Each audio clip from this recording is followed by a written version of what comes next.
أعوذ بالله من الشيطان الرجيم بسم الله الرحمن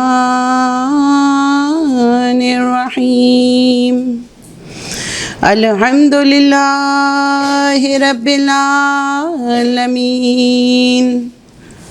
ولا سيما بقية الله في الأرضين روحي وأرواح العالمين لتراب مقدمه الفداء أجل الله تعالى فرجه الشريف ربي شرح لي صدري ويسر لي أمري واحلل عقدة من لساني يفقه قولي أفوض أمري إلى الله إن الله بصير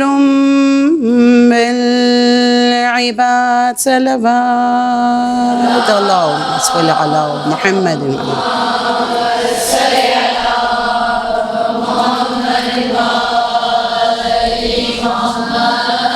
بسم الله الرحمن الرحيم نريد أن نمن على الذين استضعفوا في الأرض ونجعلهم الأئمة ونجعلهم الوارثين درود پڑھ دیجیے گا محمد وعلی محمد صلی علی محمد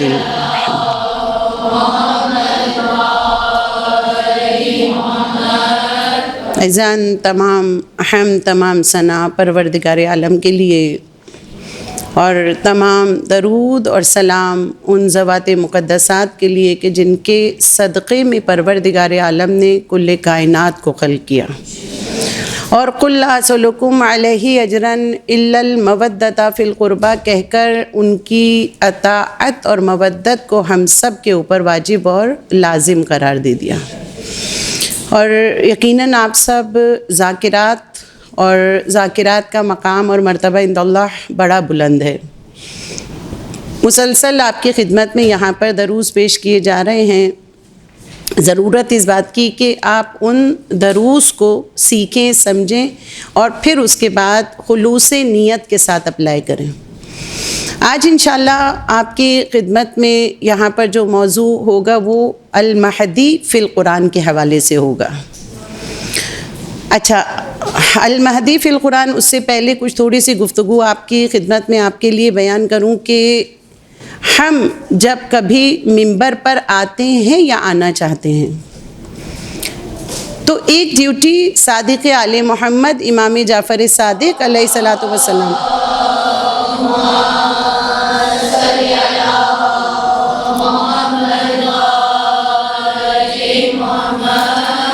کہ امام علیہ السلام نے جو ڈیوٹی ہماری بتائی ہے، دیکھیں کہ ہم اور آپ کون ہیں کہ جب ہم منبر پر آ جاتے ہیں تو گویا علوم آل محمد کا احیاء کرنے والے بن جاتے ہیں۔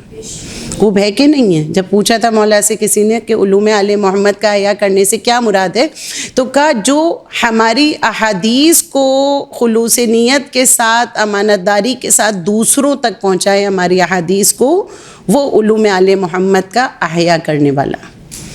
خود صادق آل محمد یہ ارشاد فرماتے ہیں کہ جس نے ہمارے علوم کا احیاء کیا، یعنی حدیث کو زندہ کیا، حدیث کو دوسروں تک پہنچایا، تو امام ارشاد فرماتے ہیں کہ جس وقت محشر میں سارے قلوب جو ہے وہ مردہ ہوں گے، اس وقت میں اس کا دل زندہ ہوگا۔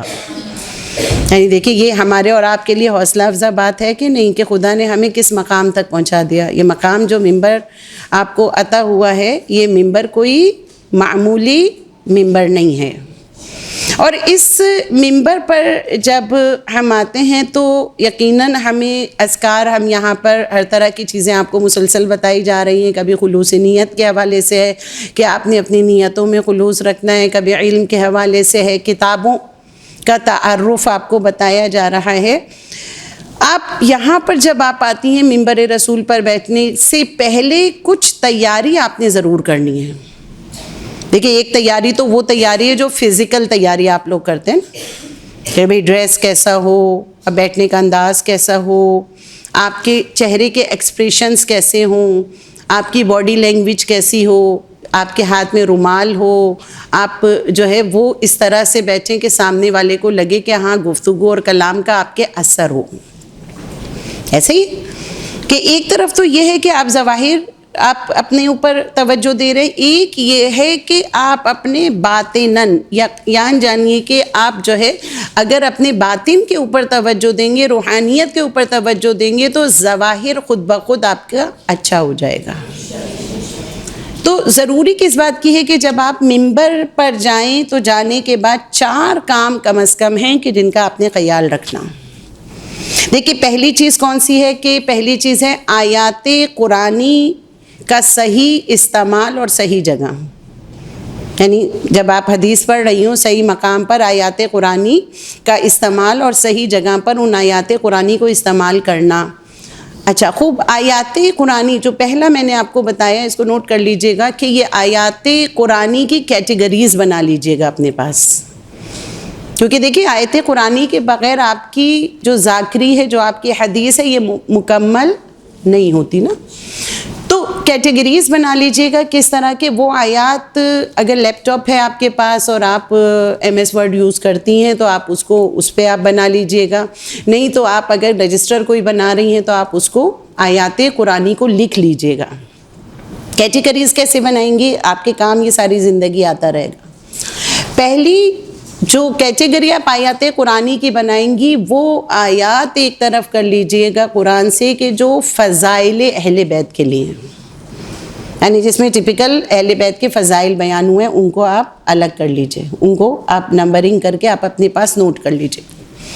پھر اس کے بعد وہ آیات آپ ایک طرف کر لیجئے کہ جس میں جو آیات اخلاق کہلاتی ہیں، یعنی آیات اخلاق کہلاتی ہیں، جو ان کو آپ الگ کر لیجیے. جیسے مثال آپ کی خدمت میں پیش کروں سورہ مبارکہ حجرات، جس میں ہماری جو معاشرے کی برائیاں ہیں، میری ذات کی برائیاں ہیں، وہ مینشن خدا نے کی ہوئی ہیں. ان کو آپ ساری قرآن کی آیات جو ہیں ان کو ایک مقام پر کیٹیگری، ایک وہ آیات کا پیس کہ جس میں احکام قرآن، یعنی آپ کو معلوم ہونا چاہیے کہ جو فقہی مسائل بیان ہو رہے ہیں، جس میں چھوٹے چھوٹے سے فقہی مسئلے موجود ہیں، آپ کو معلوم ہونا چاہیے کہ کون کون سے سورہ نساء میں، سورہ مائدہ میں، کہاں کہاں فقہی مسائل ہیں، آپ ان کو ایک جگہ پر کیٹیگرائز کر لیں.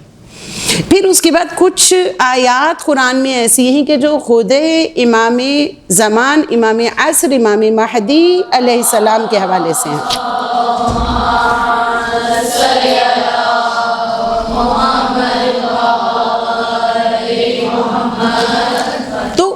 آیات کو آپ ایک جگہ پہ کر لیجئے گا. جیسے مثال میں نے ابھی سورہ قصص کی آیت نمبر 5 آپ کی خدمت میں پیش کی، یہ بھی زمانے کے امام کے حوالے سے ہے کہ نُرِيدُ أَن نَمُنَّ عَلَى الَّذِينَ اسْتُضْعِفُوا فِي الْأَرْضِ وَنَجْعَلَهُمُ الْأَئِمَّةَ وَنَجْعَلَهُمُ الْوَارِثِينَ. یعنی خدا کا ارادہ یہ ہے کہ جس کو زمین میں تم نے کمزور بنا دیا، اور کیا ارادہ خدا کا ہے، وَنَجْعَلُهُمُ الْأَئِمَّةَ وَنَجْعَلُهُمُ الْوَارِثِينَ، انہی کو تمہارا امام بنائیں گے اور انہی کو زمین کا وارث قرار دیں گے. یعنی جب آیات آپ پڑھ رہی ہوں بالخصوص زمانے کے امام کے حوالے سے، ابھی جیسے میں نے موضوع آپ کو بتا دیا کہ المہدی فی القرآن، اس موضوع کو آپ نے لے کے کیسے چلنا ہے منبر پر، اس طرح سے کہ آپ قرآنی آیات کو اچھے طریقے سے ڈیلیور کر سکیں، سمجھا سکیں. نُرِيدُ أَن نَمُنَّ، ابھی آگے بھی انشاءاللہ میں آیات آپ کی خدمت میں بیان کرتی ہوں. تو یعنی خدا کا ارادہ یہ ہے، کیا ارادہ خدا کا ہے کہ جس کو زمین پر تم نے کمزور، مستضعفین بنا دیا، کمزور بنا دیا. اب یہاں سے آپ بات کو لے کر چلیں گی اور کہاں جائیں گی؟ امام تک بات کو لے کر آئیں گی، اور امام سے اور زمین کے وارث سے لے کر امام زمان علیہ السلام کا انشاءاللہ تذکرہ. خوب، پہلی چیز کون سی میں نے بتائی 4 باتوں میں؟ پہلی چیز یہ ہے کہ آیات قرآنی کا صحیح جگہ اور صحیح استعمال آپ کو آنا چاہیے، اور بالخصوص زمانے کے امام کے حوالے سے جب بات کی تو ان آیات کو صحیح مقام پر، صحیح جگہ، بیچ بیچ میں استعمال کرنا. خوب، دوسری چیز کون سی ہے کہ آپ کا بیان جس وقت آپ کر رہے ہیں اس آیت کے بعد اس کی تشریح ہے، اس کی تفسیر ہے، اس کے بارے میں جب آپ بیان کر رہے ہوں تو بیان ایسا ہو کہ سامنے والا اگر سنے تو وہ زمانے کے امام کی طرف اس طرح سے متوجہ ہو جائے کہ اس کی روح پاک ہو جائے.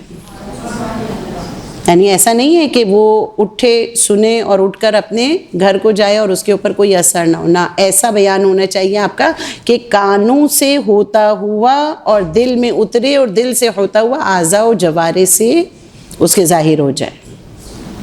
اب یہ بیان آپ نے اکٹھا کرنا، جیسے میں نے ابھی آپ کی خدمت میں عرض کیا کہ آپ آیات قرآنی کو مینٹین کریں گی اور اس کے بعد پھر آپ اس کی تشریح، اس کی تفسیر زمانے کے امام کے حوالے سے آپ اس کی نکالیں گی، بیان آپ اس کو اکٹھا ایک مقام پر کر لیں گی. اور پھر اس کے بعد تیسری جو اہم ترین چیز ہے وہ ہے علم کے ساتھ آپ ممبر پر بیٹھے، اسٹڈی کے ساتھ بیٹھے.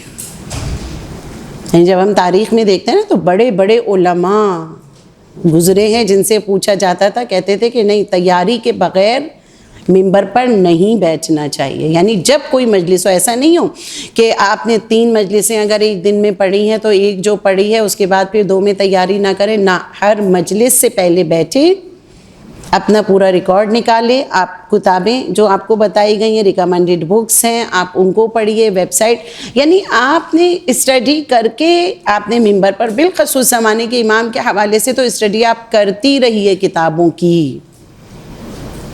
کتنی کتابیں ایسی ہیں جو زمانے کے امام کے حوالے سے اویئرنیس ہم کو اور آپ کو آگہی، شعور اور فہم دیتی ہے. بس تدبر میں نے اور آپ نے کرنا اس میں.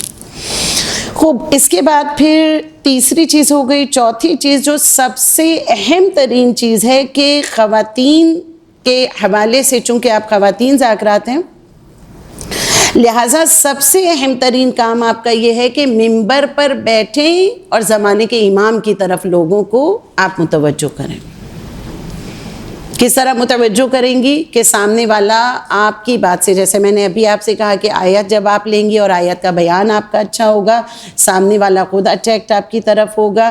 اس آیت کا بیان جب آپ کریں گی، تفسیر اور اس کی تشریح جب آپ بیان کریں گی احادیث نکال کر، اس وقت جو ہے وہ آپ کا بیان اچھا ہوگا زمانے کے امام. اور پھر کیا ہوگا آخر میں کہ زمانے کے امام، یعنی موضوعات آپ کے ایسے ہوں کہ لوگوں کو احساس ہو کہ جو کام ہم کر رہے ہیں زمانے کے امام کے ظہور کی راہوں کو آسان بنانے والا کر رہے ہیں. تو یہ 4 کام آپ نے لازمی طور پر اپنی جو ہے وہ ذاکری میں شامل کرنا ہے کہ آپ نے زمانے کے امام کے حوالے سے. المہدی فی القرآن آپ کے سامنے ہے موضوع. اچھا، اب ایک اہم ترین بات یہ ہے کہ جب ہم اس موضوع کے اوپر بات کرتے ہیں، گفتگو کرتے ہیں، کلام کرتے ہیں، تو آیا یہ موضوع جو ہے اس کی اہمیت کیا ہے؟ دیکھیں، پہلے آپ خود انڈرسٹینڈ کریں گی اس اہمیت کو تو تب آپ بات آگے بڑھائیں گے. آپ کو معلوم ہونا چاہیے کہ اہمیت کیا ہے، ضرورت کیا ہے. جب ہم معمولی سا بھی کبھی کوئی تھیسس ورک ہم کرتے ہیں، آپ کو کوئی تھیسس ورک چھوٹا سا دوں میں کرنے کو، آپ لوگ ہوم ورک کریں اس کا انشاءاللہ، تاکہ آپ لوگوں کو کرنا آئے، لکھنا آئے، اور پھر اس کے بعد انشاءاللہ آپ یہاں پر جمع کرائیے گا. یہاں پہ جو ٹیچر موجود ہیں انشاءاللہ اس تھیسس ورک کو آپ کے چھوٹا سا تھیسس ورک ہوگا جو کہ چیک کریں گی. چلیں، تھیسس ورک کا موضوع میں آپ کو دے دیتی ہوں کہ وہی قرآنی آیات جس کو آپ نکال سکتے ہیں قرآن میں کوئی بھی 1-2 آیت لے کر، اور آپ اس کی ترجمہ، اس کی تشریح، اس کی تفصیل، احادیث. لیکن کتب کون سی ہونی چاہیے آپ کی؟ جو اہم ترین کتب ہماری ہیں، مستند کتب ہیں ہماری، ان سے آپ نے لکھنا ہے. تقریباً آپ نے 10 صفحات کا آپ نے یہ تھیسس ورک کرنا ہے. ٹھیک ہے، آپ لوگ یہاں پہ تھیسس ورک کیجئے گا، اپنا نام لکھیے گا، مدرسۃ القائم لکھیے گا، اور اس کے بعد پھر یہ ورک کر کے لکھنے کے بعد آپ یہاں آفس میں مس کے پاس جو پرنسپل ہے ان کے پاس جمع کرائیے گا. بتا دیجئے گا کہ میڈم کنزا کا یہ کام ہے، ورک ہے، اور میں بھی انشاءاللہ آپ کو وہاں پہ انفارم کر دوں گی. خوب، اب یہاں پر دیکھیے کہ آپ لوگوں نے جو ہے وہ تھیسس ورک یہاں پہ میں نے آپ کو بتا دیا. اچھا، اس کے بعد پھر آپ اس جو موضوع ہے اس کی اہمیت کیا ہے. بھئی جب ہم امام مہدی کے حوالے سے گفتگو کر رہے ہیں، کوئی نہ کوئی اہمیت تو ہوگی نا کہ جو ہم گفتگو کر رہے ہیں، ضرورت کیا ہے اس کی کہ ہم ضرورت. اچھا، بہت ساری احادیث ہم کو ملتی ہیں اس کے حوالے سے. امام عصر کے حوالے سے پھر ہم جب دیکھتے ہیں کہ امام عصر ایسا نہیں ہے کہ اب ذکر ان کا ہو رہا ہے، بلکہ خود سرکار ختمی مرتبت احمد مجتبیٰ صلی اللہ علیہ وسلم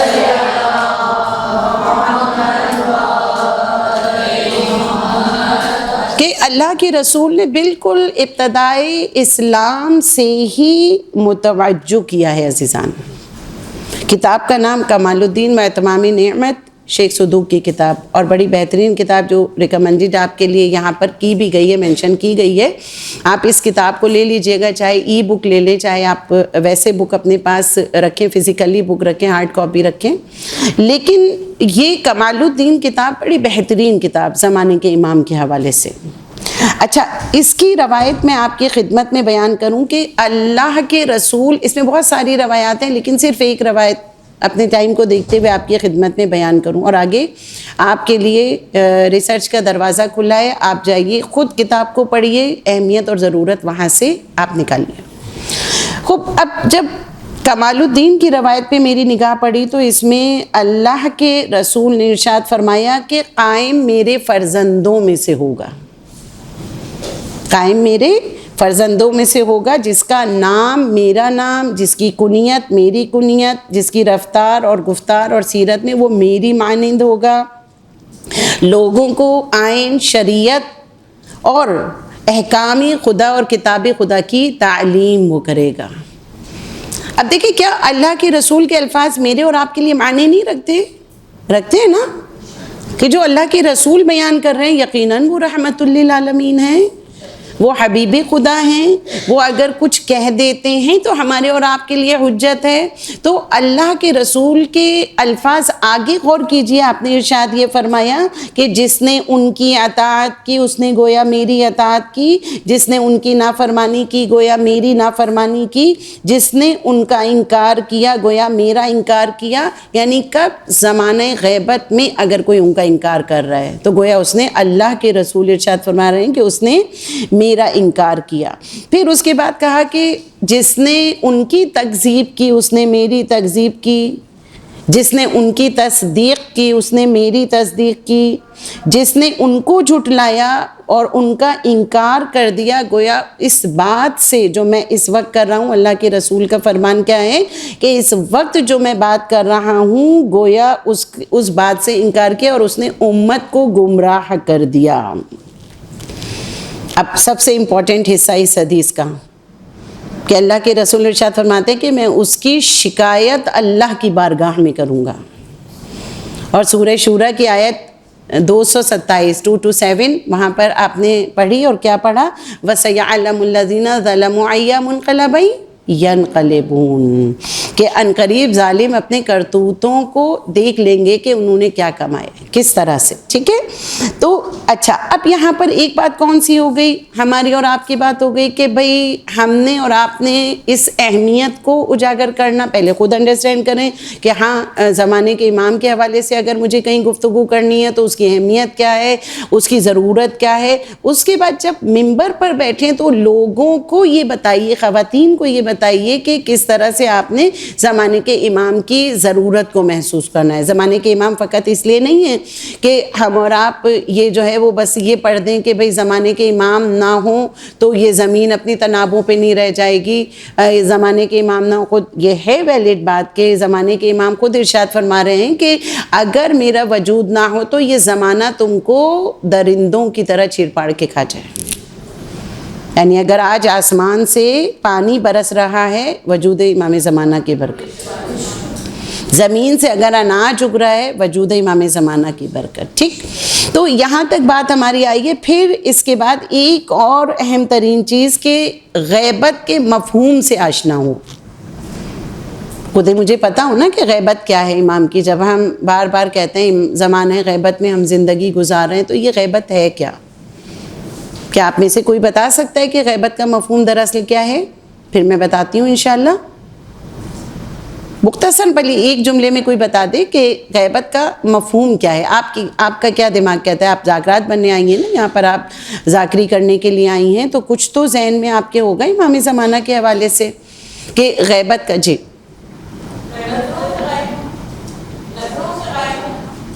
جی پہلے آپ بتائیے.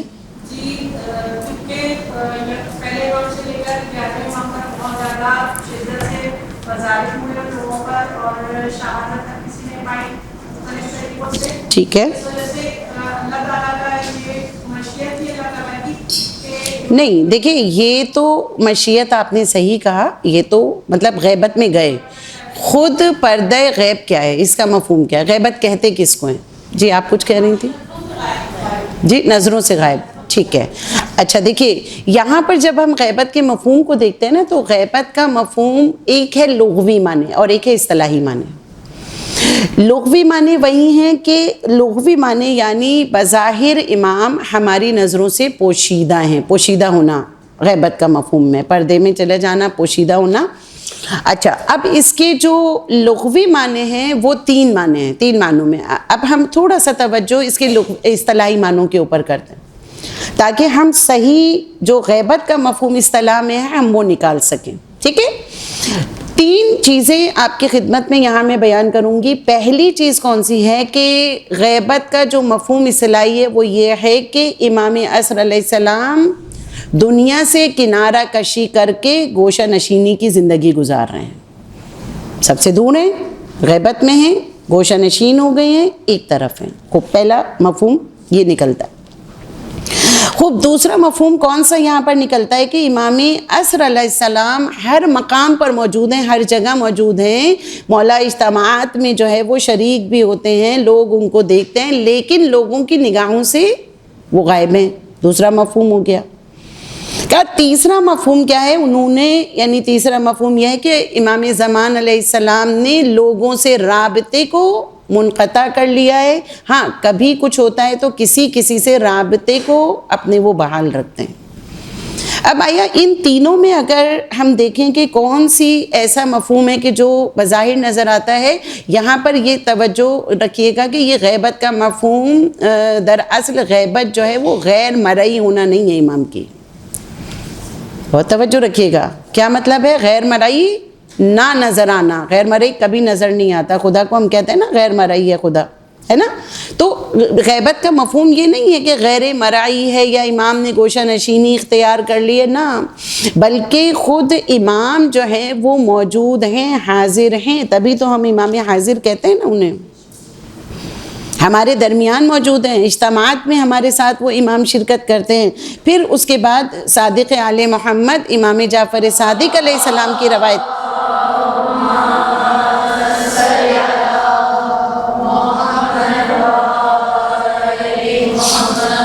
اچھا یہاں پر میں 2 کتابوں کے حوالے اس حدیث کے حوالے سے آپ کی خدمت میں پیش کروں. پہلا ہے شیخ نعمانی کی الغیبت, یہ بھی آپ کے پاس ہونی چاہیے کتاب. یہ شیخ نعمانی کون ہیں, ان کا تعارف آپ کی خدمت میں پیش کروں کہ یہ شیخ نعمانی جو ہیں, یعنی یہ جو ان کی کتاب غیبت ہے, یہ قدیم جو ہمارے مصادر ہیں, جو ماخذوں ہیں, ان میں سے ایک ماخذ یہ الغیبت کتاب ہے.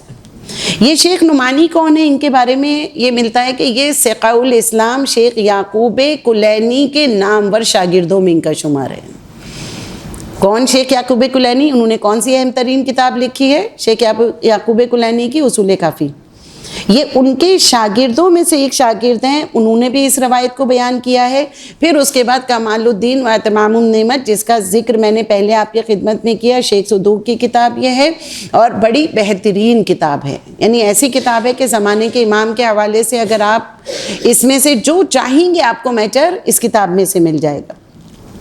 اب سنیے گا کہ چھٹے امام یہ ارشاد فرماتے ہیں, یہ تینوں مفہوم کو سامنے رکھتے ہوئے جو لغوی مفہوم غیبت کا میں نے آپ کی خدمت میں بیان کیا, کہتے ہیں کہ امام ارشاد فرماتے ہیں کہ ہمارے قائم لوگوں کے درمیان میں سے غائب ہو جائیں گے لیکن وہ موسم حج میں حاضر ہوں گے.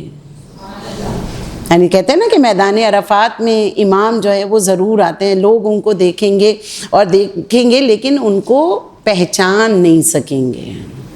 اور آج بھی دیکھیں کہ بہت سارے واقعات ملتے ہیں نا کہ بھئی لوگ حج کرتے ہیں. اسی ابراہیم بن محضیار کا واقعہ آپ سب کو معلوم ہے کہ یہ کون ابن محضیار ہیں کہ جن کے دل میں امام زمانہ کی زیارت کی خواہش تھی, فقط وہ حج کرتے تھے اسی لیے کہ ان کو زمانے کے امام کی زیارت نصیب ہو جائے. تو زمانے کے امام مولا ارشاد فرماتے ہیں کہ حج پہ موجود ہوتے ہیں، حاضر ہوتے ہیں، لیکن لوگ انہیں پہچان نہیں سکتے. یعنی خواتین میں آپ نے یہ شعور پیدا کرنا ہے، یہ فہم پیدا کرنا ہے کہ یہ امام وقت وہ ہیں کہ جو ہر وقت ہم کو دیکھ رہے ہیں، غیر مرئی نہیں ہے، گوشہ نشینی میں مولا نہیں ہے، مولا ہر وقت حاضر و ناظر ہمارے سامنے. آیت اللہ دستگیر شیرازی ایک واقعہ بیان کرتے ہیں، کہتے ہیں کہ ایک دکان والا تھا جو کہ تول کے چیزیں بیچتے ہیں، وہ کرتا تھا. کہتے ہیں کہ ایک شخص جاتا تھا ریگولر اس کے پاس لینے کے لیے چیزیں.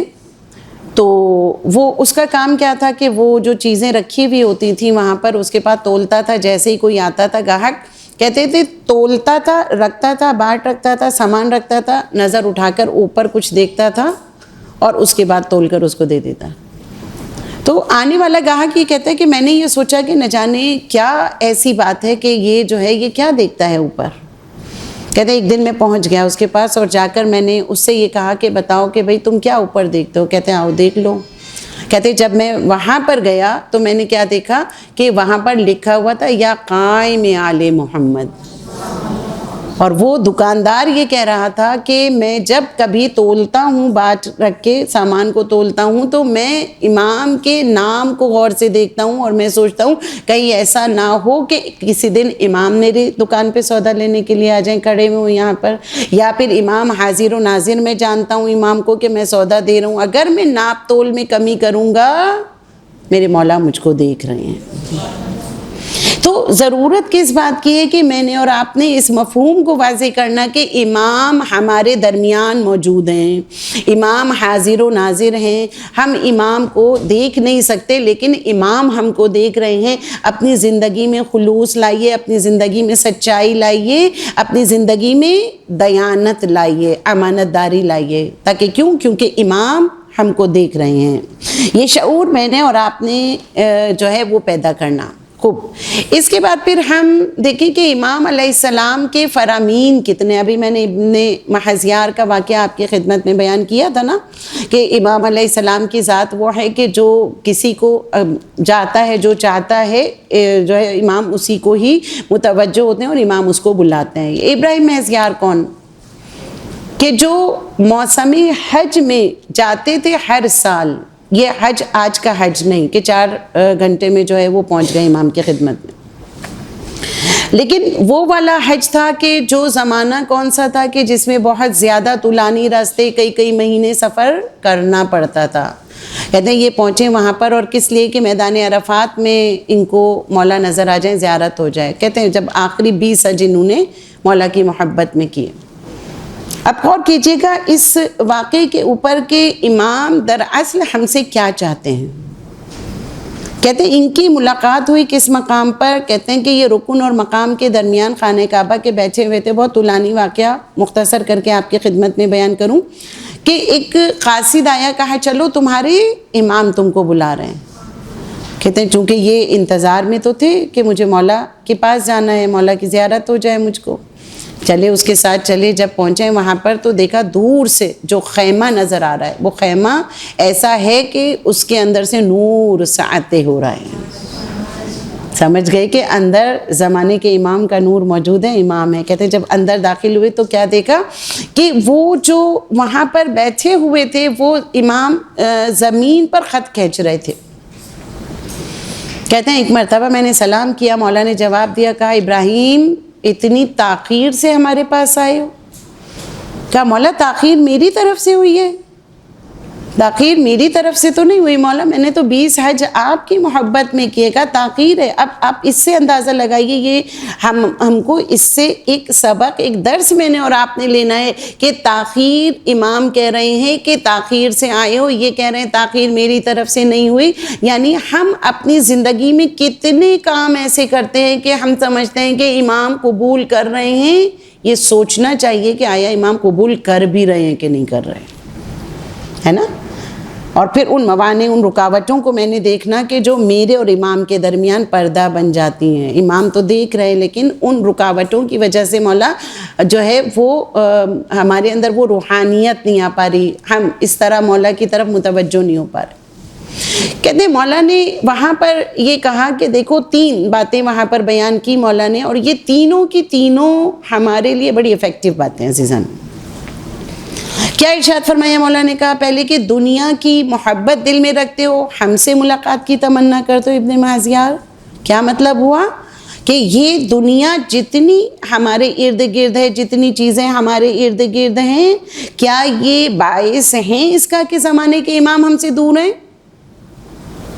یہ سوچ اور یہ فکر میں نے اور آپ نے پیدا کرنی ہے نا اپنے اندر بھی، اور جب میں ممبر پہ آؤں تو دوسروں کے اندر بھی یہ شعور پیدا کرنا ہے نا کہ آیا دنیا کی محبت۔ اب آئیے کلام امیر المومنین مولا کائنات علی ابن ابی طالب،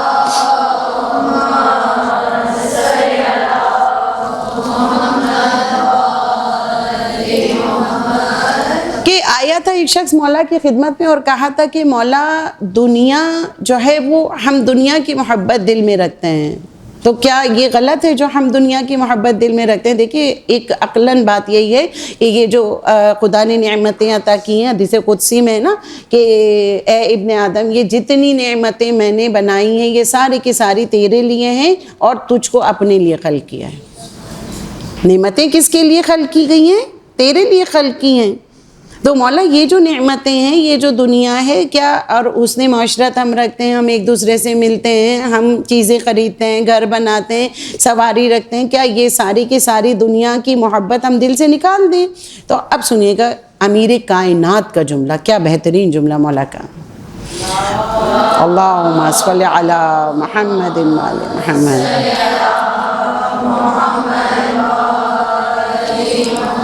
کہ مولا کائنات ارشاد فرماتے ہیں دیکھو دنیا کی چیزوں کی محبت کو دل سے نکال دو اور ان چیزوں کو ذریعہ بنا لو ہم تک پہنچنے کا یا خدا کی معرفت تک پہنچنے کا۔ اللہ اکبر۔ ہم غور تو کریں کہ یہ دنیا جو ہے، دنیا کی محبت دل سے نکال دو، ان چیزوں کو ذریعہ بنا لو، یعنی اگر بڑا گھر خدا نے دیا ہے تو یہ صاحب عصر و زمان تک پہنچنے کے لیے میں استعمال کروں، اگر سواری دی ہے، اچھے کپڑے دی ہیں، یعنی جو جو نعمت ہے دنیا ہے ہمارے پاس، امام یہی ہم کو اور آپ کو بتانا چاہ رہے ہیں کہ دیکھو جو دنیا کی محبت ہے نا وہ ایک لمحے کے لیے بھی میرے اور تمہارے بیچ میں نہیں آنی چاہیے۔ اب یہاں پر بات نکلی تو میں آپ کی خدمت میں بیان کروں کہ آیت اللہ نراقی بڑے بہترین عالم دین تھے، اور یہ آیت اللہ نراقی اللہ نے ان کو بڑی مال و دولت دی۔ اچھا ان کے بارے میں کہا جاتا ہے کہ آیت اللہ نراقی عرفانیت میں ماہر، یعنی عرفان، صاحب عرفان تھے۔ کس طرح؟ وہ چیزیں جو ہمیں نظر نہیں آتی ان کو نظر آتی تھی، لوگوں کے چہروں کو دیکھتے تھے، دلوں کا حال جان جایا کرتے تھے۔ ہمیشہ میں آپ کی خدمت میں بیان کرتی ہوں نا کہ یہ جو علماء ہیں ان کو پڑھا کریں، ان کو سنا کریں۔ یہ علماء وہ علماء ہیں جن کی زندگی میرے اور آپ کے لیے مشعل راہ ہے۔ کہتے ہیں نا کہ آج جب موٹیویشنل اسپیکرز کچھ بتا رہے ہوتے ہیں، آپ یقیناً واقف ہوں گی، تو وہ جب بتاتے ہیں کہتے ہیں کہ اس میں بھی جملہ وہ یہی کہتے ہیں کہ بھئی جو کامیاب لوگ ہیں ان کی ہسٹری پڑھیں تو آپ بھی کامیاب ہو جائیں گی۔ ہمارے مولا نے 1400 سال پہلے یہ بتا دیا کہ دیکھو کامیاب لوگوں کو پڑھو، کامیاب لوگوں سے سیکھو کچھ، تاکہ اپنی زندگی کو ہم کامیابی تک پہنچا سکیں۔ تو ان علماء کو کبھی بھی ڈینائی نہیں کیجیے، یہ کوشش کیا کیجیے کہ علماء کی ہسٹری، علماء کی زندگی نامے کو ضرور پڑھا کیجیے عزیزان۔ پھر اس کے بعد جو ہے آیت اللہ نراقی، ان کو اللہ نے بڑی مال و دولت عطا کی۔ کہتے ہیں ایک طالب علم آیا ان کے پاس کسب فیض کرنے کے لیے، بیٹھا ان کے پاس، دیکھا ان کے پاس بڑا گھر ہے، مال و دولت ہے، اور اتنا ان کے پاس چیزیں موجود ہیں، نوکر چاکر ہے گھر میں، تو بڑا حیران ہوا۔ کہتا ہے کہ میں ان سے کیا لوں، ان کو اتنا خدا نے مال و دولت دیا ہے، تو اسی کی محبت میں۔ کبھی کبھار ذہن میں آتا ہے نا، دیکھیے یاد رکھیے کسی کے کو عیب بنانے کے بجائے کسی کی بات کو سوچا کیجیے پازیٹیوٹی میں، ہمیشہ نیگیٹیوٹی نہیں سوچا کیجیے۔ اگر خدا نے کسی کو مال و دولت عطا کیا ہے، بڑا گھر عطا کیا ہے، تو ضروری نہیں ہے کہ وہ بے رارو ہو، وہ خدا کی معرفت سے دور ہو، ایسا ممکن نہیں ہے عزیزان۔ بلکہ یہ سوچئے کہ ہو سکتا ہے کہ خدا نے اپنی معرفت اس کو زیادہ عطا کی ہو، اس نے معرفت کی طرف قدم بڑھایا ہو، تو خدا نے اس کو یہ نعمتائے دنیا عطا کی ہے۔ آیا بیٹھا آیت اللہ نراکی کی خدمت میں، اور کہا کہ یہ تو ابھی کہا کہ اتنا یہ مال و دولت ان کے پاس ہے، ان کے نوکر چاکر ہیں، روزانہ حساب. ایک دن ایسا آیا کہ وہ طالب علم کھڑا ہوا جانے کے لیے. کہا کہاں جانا چاہتے ہو؟ کہا میں آقا کربلا جانا چاہتا ہوں. کچھ دن تعلیم حاصل کی، اس کے بعد کی بات ہے. کہا ٹھیک ہے چلو میں بھی چلتا ہوں. تو طالب علم حیران رہ گیا. کہا کہ آقا کیسے ممکن ہے کہ آپ اس وقت آپ ہمارے ساتھ چلیں گے؟ کیونکہ آپ تو آپ کے نوکر چاکر ہیں. کہتے ہیں نا سفر پہ جانے سے پہلے سارے اپنے معاملات طے کر لو، اس کے بعد سفر کے لیے نکلو. تو آقا آپ تو ابھی نوکر چاکر ہیں آپ ان کے معاملات کو طے کریں گے، آپ ان کی اپنے گھر کے تمام حساب کتاب کو دیکھیں گے، اس کے بعد نکلیں گے. میں فوراً نکل رہا ہوں یہاں سے. تو آقا نے کہا نہیں میں بھی فوراً چل رہا ہوں. کہتے ہیں اچھا چلیں ٹھیک ہے. دونوں چلے. ابھی اس مقام تک پہنچے کہ جو کربلائے معلی کا بالکل قریب ترین مقام. آپ جانتی ہیں کہ جب کبھی ہم جاتے ہیں کربلا تو وہ مقام ایک ایسا آتا ہے، پیدل چلنے والے بھی جب پیدل مشی کر کے پہنچتے ہیں تو وہاں سے گنبد صاف نظر آتا ہے مولا عباس کا. وہ مقام تھا کہ جہاں سے مولا کا گنبد صاف نظر آ رہا تھا. کہتے ہیں اچانک طالب علم جو ہے وہ مڑا. کہا کہ آقا میرے پاس ایک پیالہ ہوتا تھا، وہ پیالہ مجھے بڑی محبت اس پیالے سے تھی، میں اس کے بغیر پانی نہیں پیتا، وہ پیالہ آپ کے گھر رہ گیا ہے. کہتے ہیں آقا نے کہا اچھا پھر کیا بات ہے؟ کہا میں تو واپس جاؤں گا، وہ پیالہ میرے پاس نہیں ہوگا، میں بے چین رہوں گا، میں کیسے اس پیالے سے جو ہے وہ میں کیا کروں گا، میں اس کے بغیر رہ ہی نہیں سکتا ہوں پیالے کے بغیر. کہتے ہیں آقا نے کہا اچھا چل کربلا قریب ہے، سامنے گنبد نظر آ رہا ہے. کیا کیفیت ہوتی ہے؟ گنبد سامنے دیکھ کر دل چاہتا ہے دوڑ کر حرم پہنچ جاؤں. کہتے ہیں وہاں پر میں تجھے نیا پیالہ دلا دوں گا. کہا نہیں آقا مجھے وہی پیالہ چاہیے، نیا نہیں چاہیے. کہا اچھا چل زیارت کر لے، پھر ہم واپس چلتے ہیں اور واپس چل کر تجھے وہ پیالہ واپس کر دیں گے، پہلے زیارت کر لیں. کہا نہیں آقا یہیں سے میں واپس جاؤں گا، پہلے پیالہ لوں گا پھر پلٹ کر یہاں پر آؤں گا. اب جملہ سنیے گا. آقا کون ہیں؟ عارف ہیں، جانتے تھے اس طالب علم کو اندر سے. بیٹھ گئے وہیں پر بٹھا لیا اس کو. دیکھیں یہاں پر ایک نقطہ اور، ذاکری جب آپ کر رہی ہوں نا تو جو واقعات ہوتے ہیں ان سے نکات کو نکالا کریں، ان کے نکات کو پھیلایا کریں، پھر اس کے بعد واپس اپنے ذاکری کے جو واقعہ بیان کر رہی ہیں اس پر آپ آیا کریں. اچھا اب نقطہ کون سا نکلتا ہے کہ آقا نے اس کو بٹھایا، اب نصیحت کی. کیوں؟ آقا چاہتے تو اپنے مقام پر وہاں پر بھی نصیحت کر سکتے تھے نا، اپنے گھر میں کیوں نہیں کیا آقا نے نصیحت؟ اس لیے کہ دیکھیے نصیحت کرنے کے لیے موقع محل دیکھا جاتا ہے، سامنے والے کا ذہن آمادہ ہو تب آپ اس کو نصیحت کیجئے، ورنہ آپ کی نصیحت کسی کام کی نہیں ہے. کہتے ہیں اب آقا نے دیکھا کہ چونکہ اب یہ اس کا جو انداز ہے، اب نصیحت اس کے اوپر کام کرے گی. اس کو بٹھا لیا اور اس سے جملہ یہ کہا کہ دیکھ تو میرے پاس اتنا مال و دولت ہے، اتنا بینک بیلنس ہے میرے پاس، میرا بڑا گھر ہے، سب کچھ ہے، تجھے خدا نے فقط ایک پیالہ عطا کیا تھا، تو نے اس کی محبت کو اپنے دل میں ایسے بسا لیا کہ تو جو ہے وہ ترک کربلا جو زیارت ہے اس کی ترک کرنے پر تو تیار ہو گیا. خدا نے مجھ کو بینک بیلنس عطا کیا، خدا نے مجھ کو بڑا گھر مال دنیا عطا کیا، لیکن کربلا کی زیارت کی راہ میں کوئی مال دنیا حائل نہیں ہوا، رکاوٹ نہیں بنا. اللہ. اب یہاں سے سمجھیے مولا نے جو پہلا جملہ ابراہیم بن مہزیار کو بتایا، دنیا کی محبت کو دل میں رکھتے ہو اور ہم سے ملاقات کی تمنا. یہاں میں نے اور آپ نے زن یہ سمجھنا ہے، محسوس کرنا ہے اس بات کو کہ اگر مال دنیا کی محبت میرے پاس ہے تو کیا ہوگا کہ امام کے اور میرے درمیان نہیں آنا چاہیے، یہ رکاوٹ ہے. اچھا خیر بہت ساری باتیں، بہت ساری روایتیں اس ضمن میں موجود ہیں تاریخ میں. آئیے اب ہم دوسری بات کرتے ہیں. امام نے پہلی چیز کیا کہی کہ دنیا کی محبت، کہا دوسری چیزیں مظلوموں کی مدد نہیں کرتے اور ہم سے ملاقات کی تمنا کرتے ہو. اب یہ جو مظلوم ہیں آپ دیکھیں ہر لیول پر مظلوم ہمیں نظر آئیں گے. ایسا نہیں ہے کہ ہم صرف غزہ کی بات کر رہے ہیں یا فلسطین کی اور ممالک کی کہیں کی بات کر رہے ہیں نا، ایتھوپیا کی یا کہیں کی بات کر رہے ہیں نا. یہ مظلوم جو ہے اس کے اندر وسعت ہے. میرے اپنے گھر کے اندر جو رشتے ہیں ان رشتوں کے تناظر میں تلاش کروں کہ کتنے رشتے ایسے ہوتے ہیں کہ جو ایک دوسرے کے اوپر ظلم کر رہے ہوتے ہیں، سامنے والا کچھ بول نہیں سکتا، وہ مظلوم کی فہرست میں آ جاتا ہے. ہے کہ نہیں؟ مظلوم کی فہرست میں وہ آ جاتا ہے. اب اس مولا ہر مظلوم کو مینشن کر رہے ہیں, بتا رہے ہیں کہ مظلوموں کی مدد نہیں کرتے ہو اور ہم سے ملاقات کی تمنا کرتے ہو. پھر مولا نے ارشاد فرمایا, تیسری اور آخری چیز مولا نے ارشاد فرمایا کہ دیکھو اے ابن محضیار, پہلی کون سی چیز تھی ذرا آپ لوگ پہلے ریپیٹ کر دیجئے تاکہ آپ لوگوں کو ذہن میں یہ بات آتی چلی جائے. پہلی چیز کیا تھی؟ دنیا کی. دوسری چیز مظلوموں کی مدد نہیں کرتے اور ہم سے ملاقات کی تمنا. تیسری چیز صاحب عصر و زمان نے ارشاد یہ فرمایا کہ تم قطع رحمی کرتے ہو اور ہم سے ملاقات کی تمنا کرتے ہو.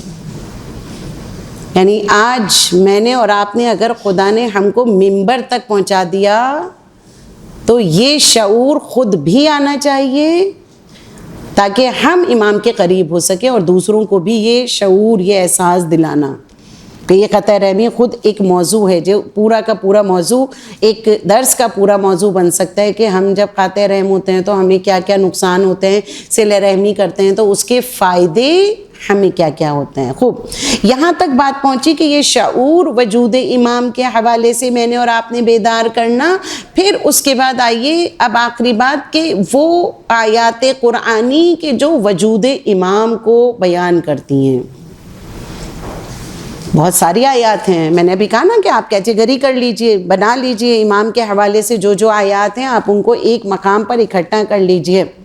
اچھا, قرآنی آیات سے ثابت کریں. اب دیکھیں دوسروں کو ہم نے کیا شعور دینا ہے کہ زمانے کے امام کا وجود جو ہے وہ قرآن کے اندر موجود ہے, ثابت کریں. اس سے کس طرح دلیل کے ساتھ ثابت کریں. بہت ساری آیات, اس میں پہلی آیت کون سی؟ سورہ انا انزلنا. ہم سب پڑھتے ہیں سورہ انا انزلنا. اس کے اوپر غور کیجئے, کیا ہم کیا پڑھتے ہیں اس کے اندر؟ تنزل الملائکۃ والروح فیہا باذن ربہم من کل امر. کہتے کہ نہیں کہتے؟ تنزل الملائکہ, تو کون نازل ہو رہا ہے؟ نازل ہوتے ہیں فرشتے, ملائکہ نازل ہوتے ہیں, روح القدس نازل ہوتے ہیں. اور کیا لے کر نازل ہوتے ہیں؟ امر لے کر نازل ہوتے ہیں. خوب, یہاں پر چھوٹا سا میں آپ لوگوں کو ایک تجزیہ بتاؤں عربی گرامر کا. دیکھیں عربی گرامر میں جب کبھی ہم بات کر رہے ہوتے ہیں قرآن کو, کبھی عربی کے اس میں سیکھیے گا ضرور عربی, اور اس عربی کو اپلائی قرآن میں ضرور کیجیے گا. آیات پر جب منبر سے پڑھیں گی بڑا حسن آپ کے بیان کے اندر آ جائے گا. تنزل الصیغہ صیغہ مضارع ہے. اچھا, اب یہاں پر غور کیجئے کہ صیغہ مضارع سے کیا مراد ہے. جیسے ہمارے ہاں اردو زبان میں جب ہم بات کرتے ہیں حال کی تو ہم کیا کہتے ہیں؟ حال ہے, ماضی ہے, حال ہے اور مستقبل, تین ہمارے ہاں بیان ہوتے ہیں نا. عربی زبان کی فصاحت اور بلاغت عزیزان یہ ہے کہ جب کبھی بھی بات عربی میں ہوتی ہے تو یا تو ماضی کی ہوتی ہے یا فعل مضارع ہوتا ہے. مضارع سے مراد کیا کہ ایک لفظ کے اندر خدا حال اور ماضی دونوں کو بیان کر دیتا ہے, حال اور مستقبل دونوں کو بیان کر دیتا ہے. یعنی ایک کون سا ہو گیا؟ ماضی ہو گیا, ایک ہو گیا مضارع. مضارع کے اندر جو ہے وہ حال اور مستقبل دونوں کو خدا بیان کر دیتا ہے. کیا مطلب ہے اس کی؟ یہ فصاحت اور بلاغت عزیزان, یہ نقطہ بلیغ نقطہ ہے قرآن مجید کا. جب ہم نے تنزل کہا فعل مضارع تھا تو کیا مطلب ہوا؟ فرشتے نازل ہوتے ہیں اور نازل ہوتے. بات سمجھ میں آئی آپ کے؟ کہ یعنی جب ہم فرشتوں کی بات کرتے ہیں تو ایسا نہیں ہے کہ یہ نازل فقط اللہ کے رسول کے زمانے میں ہوئے نا. اللہ کے رسول کے زمانے میں جو ہے وہ صرف نازل نہیں ہوتے, بلکہ اس تنزل کہہ کر پروردگار عالم نے ہم کو اور آپ کو بتا دیا کہ دیکھو یہ فرشتے نازل ہوتے ہیں اور نازل ہوتے رہیں گے, قیامت تک نازل ہوتے رہیں گے. کیا کرتے ہیں آگے آپ دیکھیے کہ فیہا باذن ربہم, اپنے رب کے حکم سے یہ نازل ہوتے ہیں. کیا لے کر؟ امر لے کر نازل ہوتے ہیں. اب غور کیجئے, جب کوئی کچھ لے کر آئے گا تو کوئی ہونا چاہیے نا جس کو دے گا, وہ کوئی ہونا چاہیے نا ایسا کہ بھئی جس کو دے گا وہ آ کر. اب جب یہ امر لے کر فرشتے نازل ہوتے ہیں تو کوئی اولو الامر ایسا ہونا چاہیے کہ جس کے ہاتھ میں وہ لا کر یہ امور جس کے سامنے پیش کریں, جس کے ہاتھ میں وہ دے. تو یہ صاحب امر کون ہے؟ انشاءاللہ یہ آگے کی آیت میں بھی ابھی آپ کی خدمت میں میں بیان کرتی ہوں. صاحب امر کون ہے؟ یقیناً کوئی صاحب امر ہے، اور وہ صاحب امر زمانے کے امام ہیں. عزیزان، اللہم صلی علی محمد و علی محمد.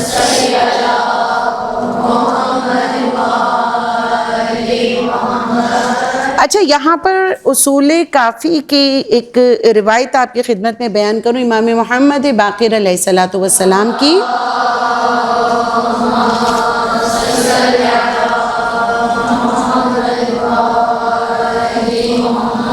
کہ مولا اپنے شیعوں سے مخاطب ہیں، اور شیعوں سے مخاطب ہو کے کیا کہتے ہیں کہ اے شیعوں، اپنے مخالفین سے سورہ اِنَّا أَنزَلْنَا کے ذریعے سے احتجاج کرو. یعنی بتاؤ ان کو کہ یہ وجود امام زمان اس کے اندر موجود ہے. شیعوں کے جو مخالفین ہیں ان سے احتجاج کرو تاکہ کامیاب ہو سکو. خود یہ جملہ بہت زیادہ توجہ طلب ہے، اور اس میں تشریح بھی ہم کو نکالنی چاہیے. پھر اس کے بعد مولا ارشاد فرماتے ہیں کہ خدا کی قسم، یہ سورہ تمہارے دین کی دلیل اور ہمارے علم کی انتہا ہے. بہت غور کیجئے گا بات پر. کیا کہا کہ یہ جو ہے تمہارے دین کی دلیل ہے. اگر دین تمہارے پاس ہے، زمانے کے امام کے بارے میں تم جانتے ہو، بہت ساری وسعت خود اس سورہ اِنَّا أَنزَلْنَا کے اندر موجود ہے عزیزان. اچھا، اس کے بعد پھر دوسری آیت آپ کی خدمت میں سورہ اسراء کی آیت 71 کہ جس میں خدا کیا ارشاد فرما رہا ہے کہ یوم ندعو کل اناس بامامہم. بہت آسان سی آیت ہے یہ، اور اس آیت کو آپ یاد بھی کر سکتی ہیں، منبر پر بھی پڑھ سکتی ہیں، اور اس کی ترجمہ، اس کی تشریح سب کچھ آپ بیان کر سکتی ہیں. ٹھیک ہے، یعنی اس کے معنی کیا ہے کہ قیامت میں ہر گروہ کو ہم اس کے امام کے ساتھ اٹھائیں گے، یا اس کے امام کے ساتھ بلائیں گے ہر ایک کو. اچھا، اب یہاں پر اگر آیت کی وضاحت کرنا چاہوں تو کیا ہوگی وضاحت کے؟ یعنی روز محشر کون سا روز ہوگا کہ جس دن کوئی باپ بیٹے کو نہیں پہچانے گا، بیٹا باپ کو نہیں، ماں اولادوں کو نہیں پہچانے گی، کوئی عزیز کوئی رشتہ دار نہیں ہوگا. ایسے میں جب محشر قائم ہوگا عزیزان، ایسے میں خدا کیا کہہ رہا ہے کہ ہر شخص سے اس کے امام کے بارے میں سوال ہوگا. یعنی جو دنیا میں جس کو اس نے امام بنایا ہوگا، اب وہ امام سو ہو یا امام حق کا ہو، ان سے سوال کیا جائے گا. چاہے وہ اس نے اس کو امام بنایا ہو کہ جو اس کو کھینچ کر ظلمتوں کی جانب لے گیا ہو، چاہے اس کو امام بنایا ہو اس کو کھینچ کر وہ نور کی جانب لے کر گیا ہو. بہرحال سوال سب کے لیے ہوگا. اور پھر آپ دیکھیے کہ اور پھر ایسا امام ہونا چاہیے کہ جو لائق معرفت ہو، لائق اتباع ہو، آپ جس کی اتباع کر سکیں. پھر اللہ کے رسول صلی اللہ علیہ وآلہ وسلم کی ایک حدیث، صلی علی محمد، اور بڑی بہترین حدیث یہ آپ لوگ اپنے پاس نوٹ رکھیے گا. حدیث بڑی اچھی حدیث کے معرفت کے حوالے سے امام کی کہ من مات ولم یعرف امام زمانہ مات میتۃ جاہلیہ، کہ جس نے بھی اپنے زمانے کے امام کی معرفت کو حاصل نہ کیا وہ مر تو گیا لیکن جاہلیت کی موت، گمراہی کی موت وہ مرا. اچھا، اب یہاں پر جملہ آپ کی خدمت میں اگر میں پیش کرنا چاہوں کہ یہ جو معرفت امام کی ہے، جو گمراہی ہے، اس سے ہم کیا ثابت کر سکتے ہیں یا ہم کیا سیکھ سکتے ہیں؟ یہ گمراہی کیا ہے؟ یہ جہالت کیا ہے؟ کبھی آپ نے سوچا کہ یہ جہالت، یہ وہ جہالت نہیں ہے کہ جو ہم اور آپ یونیورسٹی جاتے ہیں، ہم اور آپ اسکول جاتے ہیں، کالج جاتے ہیں، یہ وہ جہالت نہیں ہے کہ آپ نے کیمسٹری نہیں پڑھی، سائنس نہیں پڑھا، آپ نے میتھس کی بک نہیں پڑھی، نہ. بلکہ کیا کہا کہ جو بتایا ہے، لفظ کیا بتایا اللہ کے رسول نے؟ ارشاد فرمایا کہ اگر اپنے زمانے کے امام کی معرفت، یعنی کیا مطلب ہوا اس کا کہ دنیا بھر کی اگر آپ کے پاس چیزیں موجود ہیں، آپ نے یونیورسٹی پڑھی ہوئی، آپ ڈاکٹر بن گئے ہیں، انجینئر بن گئے ہیں، سارے کے ساری دنیاوی تعلیم آپ نے حاصل کر لی ہے، لیکن اگر آپ کو زمانے کے امام کی معرفت نہیں ہے تو کیا ہو گیا؟ گمراہی کی موت مرے. یہاں پر ہمارے صحاباتی کا ایک میں روایت یہاں پر نقل کرنا چاہوں. یہ کون ہے؟ چھٹے امام، امام جعفر صادق علیہ السلام کے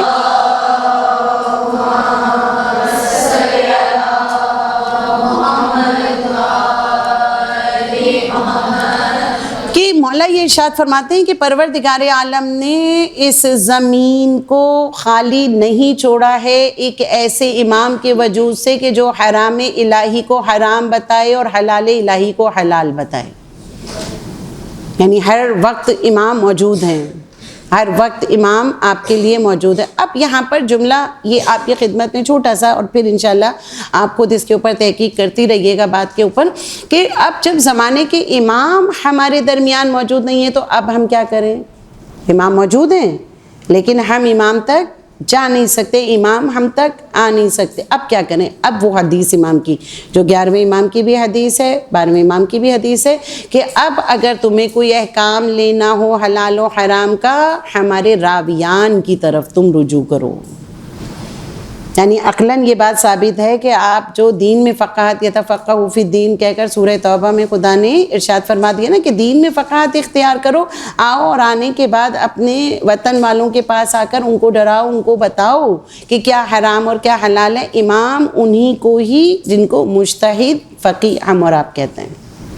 تو ہمارے صحاباتی یہ جملہ بیان کرتے ہیں. پھر اس کے بعد عیون اخبار الرضا کی ایک روایت شیخ صدوق کی کتاب کہ خود مولائے کائنات نے کھل کر اس روایت کو، اس حدیث کی جو تشریح بیان کر دیا. مولا ارشاد فرماتے ہیں کہ ہمارے شیعوں میں سے یا جو شخص بھی، یعنی کل عالم انسانیت میں کوئی شخص اگر مر جائے اور اگر میری اولاد میں سے اس کے کوئی امام نہ ہو، وہ گمراہی کی موت، جاہلیت کی موت مرا ہے. اس کے علاوہ بھی بہت ساری روایت مجھے مل رہی تھی، لیکن چونکہ ظاہر ہے دامن وقت میں اتنی گنجائش نہیں ہے کہ میں آپ کی خدمت میں ساری روایات بیان کروں. آپ دیکھیے جا کے کہ اس حدیث کے ذیل میں آپ تشریح کیا کیا آپ کر سکتے ہیں، کس طرح لوگوں کے ذہن کو آمادہ کر سکتے ہیں. اچھا، یعنی نتیجہ کیا نکلا اس آیہ مبارکہ سے؟ نکلا کہ اہل بیت میں سے امام کا ہونا لازمی ہے. کوئی اہل بیت ہوگا مولا کائنات کی جو روح سے، حدیث کی روح سے اہل بیت میں سے ہونا ضروری ہے. خوب، اس کے بعد تیسری جو آیت ہے وہ ہے سورہ نساء کی آیت نمبر 59. بہت مشہور و معروف آیہ مبارکہ ہے کہ یا ایھا الذین آمنوا اطیعوا اللہ و اطیعوا الرسول و اولو الامر منکم. یعنی میں وہ آیات آپ کی خدمت میں لے کر آئی ہوں جو آپ چونکہ ابھی بگنر ہیں، آپ لوگ ابھی سیکھ رہے ہیں، سیکھنے کے مراحل میں آپ لوگ ان آیات کو یوز کر سکتی ہیں، استعمال کر سکتی ہیں ممبر پر آسانی کے ساتھ. ورنہ بہت ساری مشکل آیات بھی ایسی ہیں کہ جو اگر آپ سیکھ جائیں گے اس کے بعد پھر آپ ان کو استعمال کیجئے گا اپنی ذاکری میں ضرور. ٹھیک ہے. اچھا، سورہ نساء 59 میں کہا کیا ہے کہ اے ایمان والوں اطاعت کرو اللہ کی، اطاعت کرو رسول کی اور ان کی کہ جو اولو الامر ہیں. یہ ہم نے ہمیشہ سے بچپن سے اپنے یہ آیت سن رہے ہیں، یہ ہم کو یاد ہے. لیکن اس میں آپ دیکھیں نقطہ کیا ہے، اولو الامر کیا ہے. اب یہاں پر اولو الامر کے معنی جب ہم دیکھتے ہیں تو ہمارے برادران علماء جو اس کا ترجمہ بیان کرتے ہیں اولو الامر سے مطلب لیتے ہیں، وہ یہ لیتے ہیں کہ یہ کہتے ہیں کہ جو بھی حاکم وقت ہے، یعنی ہر زمانے ہر ماحول میں جو صاحب اقتدار ہے وہی اولو الامر ہے. اب اگر میں آپ سے کہوں کہ بھئی اس بات کو اپنی دلیل کے ساتھ رد کریں، کیسے کریں گی آپ؟ رد کرنے کے لیے دلیل چاہیے نا آپ کو کوئی. دیکھیں یاد رکھیے، جو زمانہ شکوک اور شبہات زمانے کے امام کے حوالے سے لوگوں میں موجود ہیں، آپ نے منبر پر جا کر ان شبہات سے لوگوں کو نکالنا ہے اور بات کرنا ہے. آپ نے اپنی دلیل کے ساتھ بات کرنی ہے. اب یہاں پر جب اولو الامر کا وہ یہ کہہ رہے ہیں کہ بھئی جو بادشاہ ہیں اور جو صاحبان اقتدار ہیں وہ ہیں، تو اب یہاں پر غور کیجئے گا، خود دلیل اس آیت کے اندر ہی موجود ہے کہ کس طرح کی یہ آیت نازل کب ہوئی ہے؟ اللہ کے رسول کے زمانے میں ہوئی ہے کہ نہیں ہوئی ہے؟ اللہ کے رسول کے زمانے میں ہوئی ہے نا. تو اگر اللہ کے رسول کے زمانے میں نازل ہوئی تو صاحبان اقتدار میں صاحب اقتدار کون ہے؟ خود اللہ کے رسول موجود ہیں اس وقت میں. بادشاہ کون ہے؟ خود اللہ کے رسول موجود ہیں. تو یہ دعویٰ تو ویسے ہی رد ہو جاتا ہے نا کہ جب اللہ کے رسول موجود ہیں اور یہ آیت نازل ہو رہی ہے تو ضرورت نہیں تھی کہ اگر اولی الامر سے مراد اللہ کے رسول ہیں تو اللہ کے رسول کی اطاعت کا الگ سے خدا نے کیوں حکم دیا؟ یہ چھوٹی سی دلیل میں نے آپ کو بتائی ہے. آپ ایسے قرآنی آیات میں دلیل تلاش کیجئے، لکھیے، اور یہی میں نے آپ کو ہوم ورک دیا ہے تھیسس ورک ہے، اور آپ قور تطہیر کے پاس جو ہے وہ آپ جمع کرا دیجیے گا. یہ میں نے ان لوگوں کو چھوٹا سا تھیسس ورک ایک دیا ہے، یہ کر کے آپ کو جمع کرائیں گے. آپ نمبرنگ خود دے کے مجھے پھر بتا دیجیے گا جو بھی ہو، ٹھیک ہے. اچھا، اب یہاں پر یہ دلیل کے ساتھ ہم بات کریں گے نا سامنے والے کے سامنے کہ بھئی ہم کس طرح سے زمانے کے امام. اچھا، اب معلوم ہوا کہ یہ اولو الامر سے مراد یہ تو ثابت ہو گیا کہ بادشاہان وقت ہر زمانے کے ارماؤل کے نہیں ہیں. پھر کون ہیں؟ مستند روایات ہمارے ہاں کی بھی ان کے ہاں کی بھی ملتی ہیں. کون سی؟ جابر جعفی روایت کرتے ہیں جابر ابن عبداللہ انصاری سے، اور جابر ابن عبداللہ انصاری یقیناً کسی تعارف کے محتاج نہیں ہے. حدیث قصہ کے راوی، اللہ نے ان کے نام کو کتنا بلند کر دیا ان کے خلوص کی بنا پر. تو یہ روایت یہ بیان کرتے ہیں جابر ابن عبداللہ انصاری کہ جب یہ آیت نازل ہوئی ہم اللہ کے رسول کی خدمت میں گئے اور ہم نے جا کر وہاں پر پوچھا یا رسول اللہ یہ بتائیے یہاں پر اولو الامر سے کیا مراد ہے. کہتے ہیں اللہ کے رسول نے بتانا شروع کیا کہ اے جابر، جب یہ آیت جب پہ اولو الامر کا ذکر ہے، اطاعت کا حکم دیا ہے، یہ میرے فرزند ہیں سارے کے سارے. پھر نام لیا، علی تا مہدی سارے نام جو ہیں وہ لیے. جیسے میں نے ابھی روایت پہلے آپ کی خدمت میں بیان کی نا کہ پھر امام زمان کی ساری وہ صفات بتائیں جو میں نے روایت آپ کی خدمت میں بالکل ابتدا میں بتائی تھی کہ ان کا نام میرے نام، ان کی کنیت میری کنیت ہے. اور پھر اس کے بعد آخر میں ایک ایڈیشن کیا کہ وہ اس وقت میرے قائم کا ظہور ہوگا جب دنیا ظلم و ستم سے بھری ہوگی، میرا قائم آ کر اس کو عدل و انصاف سے ویسے ہی بھر دے گا. اللہ اکبر. تو ہم یہاں پر دیکھیں کہ اللہ کے رسول یعنی اولو الامر کون ہیں؟ وہ جو صاحبان ایمان ہیں، اس میں زمانے کے امام شامل ہیں. اب یہ وجود امام زمانہ کی جو آیت تیسری میں نے آپ کی خدمت میں پیش کر دی. اب آئیے چوتھی آیت اور آخری انشاءاللہ. باقی انشاءاللہ زندگی رہی تو پھر کبھی آپ کی خدمت میں حاضر ہوں گے. لیکن آخری جو چوتھی آیت ہے وہ سورہ ملک کی آیت نمبر 30 اور بڑی بہترین سورہ ملک. یقیناً ہم کسی تعارف کی محتاج یہ سورہ نہیں ہے، اس کے فضائل بھی بہت زیادہ ہیں. 30 نمبر یعنی بالکل آخری آیت ہے. اس میں کیا کہا؟ قُلْ أَرَأَيْتُمْ إِنْ أَصْبَحَ مَاؤُكُمْ غَوْرًا فَمَنْ يَأْتِيكُمْ بِمَاءٍ مَّعِينٍ. کہ رسول آپ ان سے کہہ دیجئے. اچھا، اب یہاں پر میں چھوٹا سا پھر ایک عربی آپ کو یہاں پہ توجہ دلاؤں. أَرَأَيْتُمْ حمزہ کون سا ہے؟ یعنی الف جو لگا ہے اس کو عربی میں حمزہ کہتے ہیں نا. یہ حمزہ کون سا حمزہ ہے؟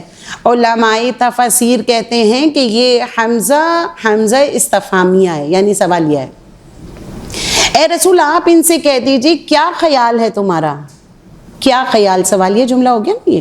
کیا خیال ہے کہ اگر تمہاری زمین کا سارا پانی زمین کے اندر چلا جائے تو کون ہے کہ جو اس پانی کو ظاہر بظاہر واپس لائے؟ یعنی عقلی طور پر سمجھ میں نہیں آتا نا کہ پانی زمین کے اندر چلا گیا تو اب یہ پانی کیسے واپس باہر آئے گا؟ کون ہے؟ وہی خدا ہے کہ جو لے کر واپس آئے گا. آیا تھا شخص 5ویں امام محمد باقر علیہ السلام کی خدمت میں.